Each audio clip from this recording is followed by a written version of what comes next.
High voltage drama सर्जाव्यो हतो केम के मोरबीना भारतीय जनता पार्टीना धारासभ्य कांति अमृतिया तेमना समर्थकोना साथे पहोंच्या हता अने विसावदरना आम आदमी पार्टीना नवा बनेला धारासभ्य गोपाल इटालियाए आ कांति अमृतियाने પડકાર ફેંક્યો હતો અને કાંતિ અમૃતિયાએ કહ્યું હતું કે આ વ્યક્તિગત મામલો છે, તેમાં પાર્ટીના સાથે કોઈ લેવા દેવા નથી અને જે પ્રકારે આજે રાજકીય હાઈ વોલ્ટેજ ડ્રામા સર્જાયો તેમાં ગોપાલ ઇટાલિયા અને તેમના સમર્થકો ક્યાંય દેખાયા નથી, પરંતુ આ કાંતિ અમૃતિયાએ એક શક્તિ પ્રદર્શન કર્યું છે અને તેમની પાર્ટીમાં રાજકીય રીતે મેસેજ આપવાનો પણ પ્રયાસ કર્યો છે। કાંતિ અમૃતિયા ગાંધીનગર આવ્યા, અધ્યક્ષનો તેમણે કોઈપણ પ્રકારનો સમય નહોતો લીધો અને અનેક સમર્થકો સાથે જે પ્રકારે તેમણે શક્તિ પ્રદર્શન કર્યું અને ત્યાર પછી તેમણે પ્રતિક્રિયા પણ આપી છે। આજે તમે ગાંધીનગર આવ્યા હતા, ગોપાલ ઇટાલિયાને રાજીનામાની વાત કરી હતી, ગોપાલ ઇટાલિયા આવ્યા નથી, હવે શું કહેશો મામલે? પણ જ્યારે આવે તે ગોપાલભાઈ જ્યારે આવે ત્યારે 5 કલાક પહેલાં મને અગાઉ કહે એટલે હું રાજીનામું મુદ્દે આવીશ।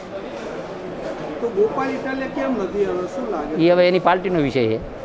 મારી પાર્ટીમાં કહેતા હતા કે ભાઈ પાટીલ સાહેબને પૂછો, આને પૂછો। પાટીલ સાહેબે તો કંઈ મને કીધું નથી।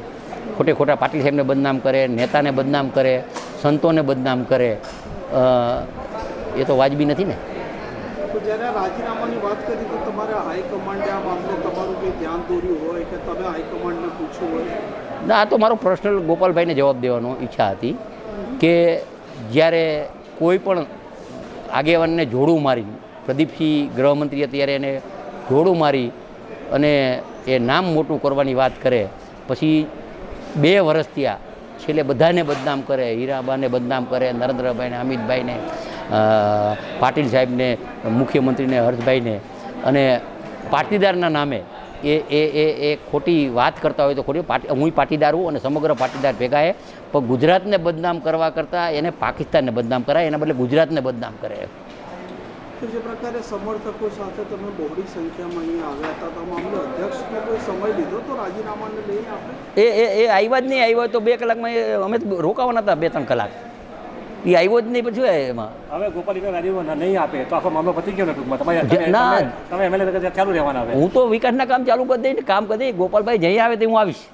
આમ ગુજરાતમાં આજે ગાંધીનગરના આ વિધાનસભાના પ્રિમાઇસીસમાં હાઈ વોલ્ટેજ ડ્રામા સર્જાયો હતો અને કાંતિ અમૃતિયા છે તેમનું ક્યાંક ને ક્યાંક વજન ભારે દેખાઈ રહ્યું છે અને ગોપાલ ઇટાલિયા તે ક્યાંય ન દેખાતા આ ધારાસભ્યનું કહેવું છે કે ગોપાલ ઇટાલિયાએ આપેલું ચેલેન્જ હજી યથાવત છે। જ્યારે ગોપાલ ઇટાલિયાને ઈચ્છા હોય ત્યારે તે ગાંધીનગર આવે, બંને આ ગુજરાત વિધાનસભાના અધ્યક્ષ શંકર ચૌધરીને રાજીનામું આપશે, ત્યાર પછી આ બંને સાથે મળી જે મોરબીની બેઠક છે તેના પર ચૂંટણી લડશે અને જો ગોપાલ ઇટાલિયા જીતશે તો કાંતિ અમૃતિયા જે પ્રકારે 2 કરોડ આપવાની વાત કરી છે તે વાત પર પણ હજી તે યથાવત છે તેવું પણ તેમનું કહેવું છે। આમ ગુજરાતની રાજનીતિમાં આજે ગાંધીનગરમાં રાજકીય ગરમાગરમી હતી। હવે જોઈએ આવનારા દિવસોમાં આ જે વાક્ય બાળ છે તે વધે છે કે પછી મામલો આજે અહીંથી સમાપ્ત થાય છે।